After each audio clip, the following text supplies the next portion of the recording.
भगवान किसी को नहीं मारती। राम न कहो है मारते और इतने भोले राम, और बिन मारे मर जाते हैं कर कर खोटे काम।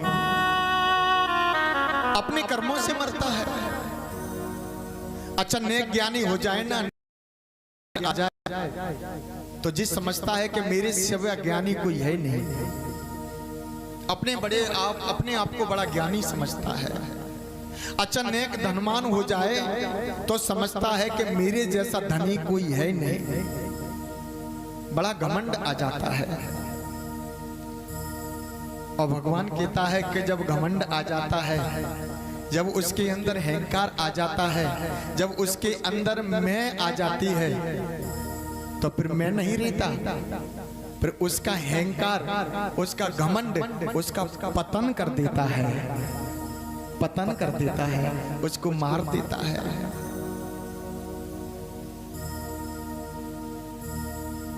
मेरे प्यारे, जीवन में कभी भी कोई ऐसी भूल नहीं करनी चाहिए जो अपने सच्चिदानंद से दूर होना पड़े, अपने गोविंद से दूर होना पड़े, अपने माता पिता से दूर होना पड़े, और सत्य में अपने गुरु से दूर होना पड़े। ऐसा कर्म नहीं करना चाहिए, क्योंकि प्यारे जीवन में हमारा भगवान हमारे माता पिता हैं। अगर हमारे भगवान हमारे माता पिता नहीं होते तो हमारा जन्म नहीं होता, हमारा जन्म नहीं होता। तो कभी माता पिता का हृदय नहीं दुखाना चाहिए, कभी नहीं दुखाना चाहिए,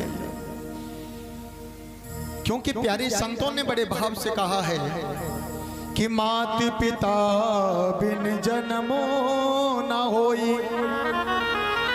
माता पिता के बिना जन्म नहीं होता, और गुरु के बिना ज्ञान ना कोई। गुरु के बिना ज्ञान नहीं मिलता मेरे प्यारे। प्रभु के बिने भाव सागर पारे ना होई। भगवान के बिना भवसागर से पार नहीं होता।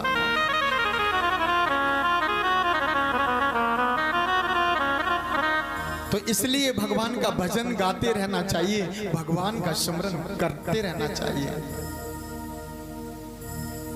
भजन राम का तू कर ले हो बंदे, भजन राम का तू कर ले हो बंदे, भजन राम का तू कर ले हो बंदे, भजन राम का तू कर ले हो बंदे, भजन राम का तू कर ले हो बंदे, भजन राम का तू कर ले हो बंदे, भजन राम का तू कर ले हो बंदे, कर ले हो बंदे प्यारे, कर ले हो बंदे, कर ले हो बंदे प्यारे,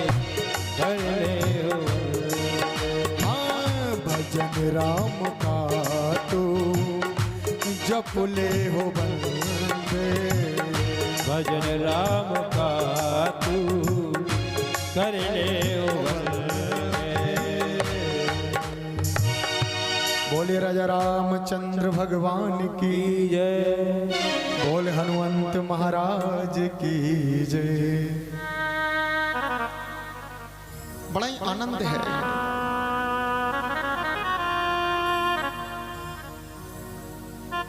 राम नाम रटते रहो जब तक घट में प्राण, कभी तो दीन दयाल की भनक पड़ेगी कान। प्रभु का सुमरन करना चाहिए, पर आजकल तो भगवान का सुमरन करने में टाइम ही नहीं है। ना तो भक्तों पे टाइम है और ना ही हमारी माताओं पे टाइम है। भगवान का भजन करने में टाइम नहीं है, क्योंकि विज्ञान ने एक चीज ऐसी दे दी है, क्या? मोबाइल। अच्छा, मोबाइल के लिए टाइम निकल आता है। किसी के लिए टाइम हो चाहे नहीं हो, पर मोबाइल के लिए टाइम निकल आता है।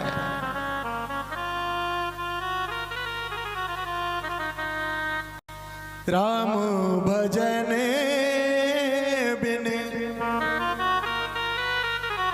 भक्ति तो वो होता है मेरे प्यारे कि राम भजन बिन कछु नहीं स्वावे। राम के भजन के बिना कुछ अच्छा लगता ही नहीं। ना तो मोबाइल अच्छा लगता है, ना परिवार अच्छा लगता है, ना बंगला अच्छा लगता है, ना गाड़ी अच्छी लगती है, और मेरे प्यारे ना संसार अच्छा लगता है।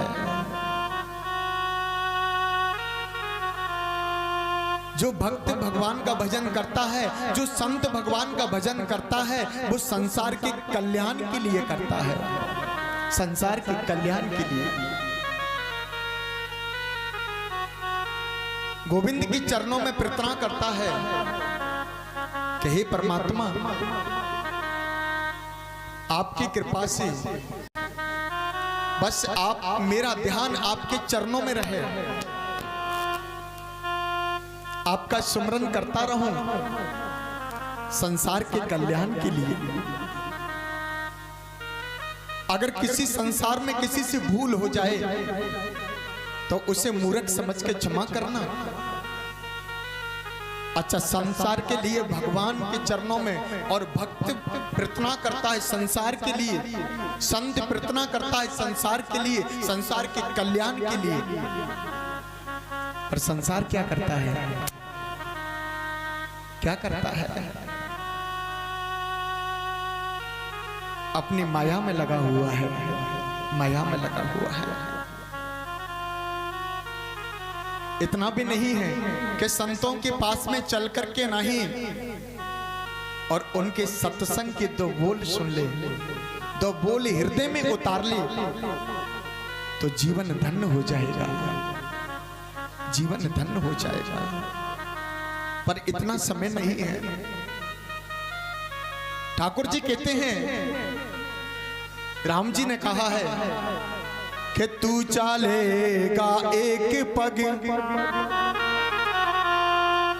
और मैं चालूं पग साथ। अगर तू एक पग चल करके आ रहा है तो मैं 7 पग चल करके आ रहा हूं। और तू बन जाए काट सा तो मैं भी लोहे की लाट।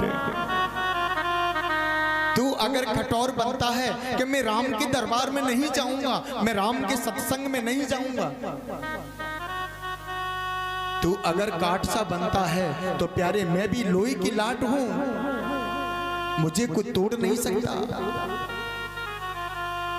पर तेरे कल्याण के लिए, तेरे भविष्य के लिए। और प्यारे मैं तो बस इतना ही कहना चाहता हूं कि तू एक पग चल करके आ जा, एक पग चल करके। मैं तेरे लिए 7 पग चल करके आ रहा हूं, 7 पग चल करके। पर मेरे प्यारे माया की जंजार में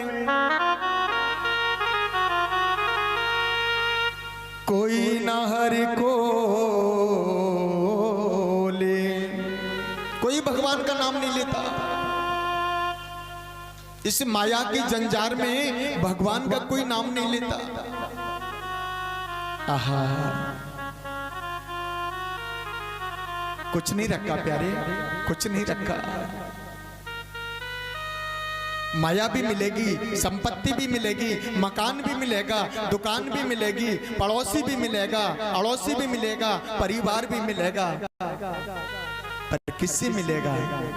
भगवान की शरण से मिलेगा, भगवान की शरण से।